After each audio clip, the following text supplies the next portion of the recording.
ચૂંટણીના માહોલમાં દરેક નેતા પ્રયત્ન કરતા હોય છે કે તેઓ જ્યારે કોઈ પણ ગામમાં જ્યારે પ્રચારમાં જાય ત્યારે એ પ્રચારમાં તેઓ એવું ભાષણ ન કરી દે ભૂલથી પણ અને નાની નાની બાબતોનું ધ્યાન રાખતા હોય છે કે ભૂલથી કંઈ એવું વધારે ન બોલાઈ જાય કે જેથી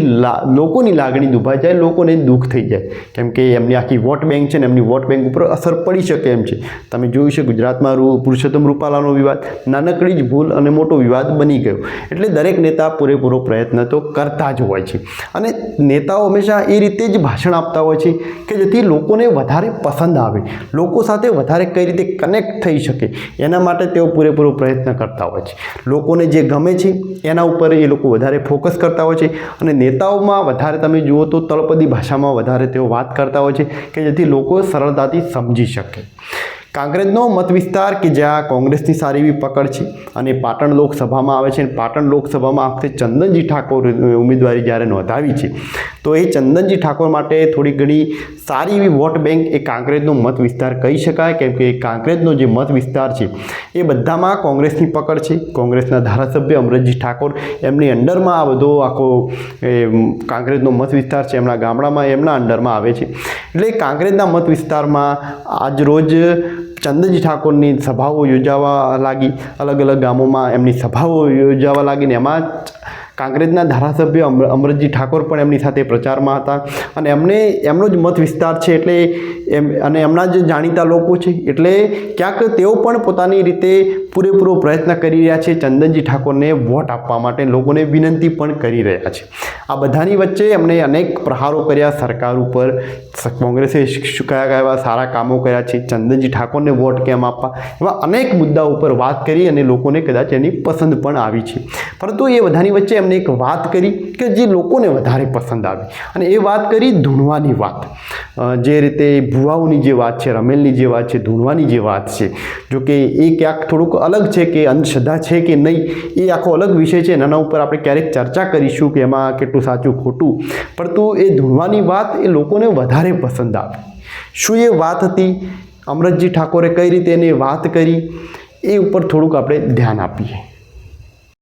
લગાડી સમાચારે બેઠો હોય અને મારી ધોળી તલીર પાઘડી બાંધી બેઠી હોય અને મારા કાબરી ગોળીના સવાર ગોગાનું નામ લઈને જ્યારે હાથ ઊંચા કરીને આશીર્વાદ હાલતા હોય ત્યારે આપણા કરતા બહાર જોડી બાબર મિલશે કોઈ તીની કલમનો દોઢની કલમનો બેટલો બગાડો અને સૈતર મહિનો આવ્યો પણ સૈતર મહિનો આવ્યો. અમે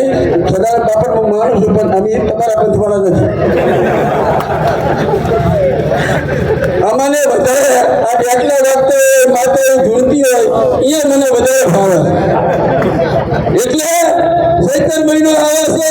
અને માતા ધોળવા આવે પેલો ડોળ હડીને કલમ સંજયજીની પડવી જોઈએ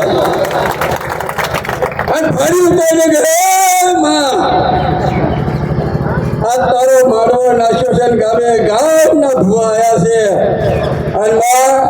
અમારો સદારામનો ભગત ચૂંટણી લડવા નીકળ્યો છે નાખી હતી અને જો એક એક કલમ તૂટે ભૂતર કારણ કે અહીં દયાનો કોઠો છે, દયાનો કોઠો. રૂપિયા ઘણા જોયા પણ દયા એટલે દયાનો કોઠો છે. સદારામ બાપાનો પરમ ભક્ત છે. ઘણી વાર હું એમ તો બોલે દો એ ગમે તેવી ગાડી સાથે તરત બ્રેક મારે છે બાકી શું હતું કીધું કાંઈ નહીં હાર કે જવા દો કોઈ રીસે નથી કરતા ચૂકમ કે મને અલંકાર તો એટલે ભલો ભલો એકદમ થોડા કબૂતર જેવો માણસ છે. તમે બહુનું પકડી પકડે સંદરજી ઉભા હતા ઉભા થઈ ગયો. હવે તમે હેડો તો હેડશે આવો ભલો કબૂતર જેવો માણસ અને આ માણસ જ્યારે તમારા અને મારા સૌનું પ્રતિનિધિત્વ કરતો હોય ત્યારે સોનામાં સુગંધ પડી જાય વધારે ભગવાન છે ને બહુ અને આ કામ બીજું કશું કહેતું નથી. ખરે છે થાળી કરી દો કે ઝાડ લઈ દો નારિયેળ લઈ દો કશું નથી કહેતું. જીતો કે દૈત્ય પગે લાગે હોય તો આ સાહેબ મંદિરમાંથી ઉભો થાય તે પેટીઓ ભરી જ નાખ્યા છે. એટલે ભગવાનના ચોળમાં બેસી એમના ચોળમાં વંદન કરી અને તમે તો આ હેડે તો ઘણું કહેવાય જ નહીં હાલમાં સમજીને સમજનારી અઢારે બનશો ખાલી આ ખામું તાકે તો ખબર પડી જાય કે એ આ કરવાનું ગુલાબ તો અઢીની કલમ તો આવી ગઈ છે ત્યારની બાકી છે હમણાં એમને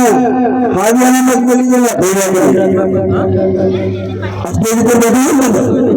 હાજિયાના મત બોલી ગયેલા ભેગા કર્યા ખેતર પર આવ્યા આપણો કાળ હતો આ ખેતર પર કઈ દીધી કોઈ પૂછતા નહીં કરો પેટનું ભરેલું કરીએ છીએ પેટનું ભરેલું કરીએ છીએ હવે મારે પૂરક તમે છે હવે આ સદારામ બાપુ ભગત અને હું બહેનાને ભગત એટલે આવા નાની સમજાવે અને ભગવાનો બેઠું વાગી નથી છોકે છોકું કહી દે આનું દુઃખ હતું આનું બોલી તો લઈ આપણું એ પડ્યું એટલે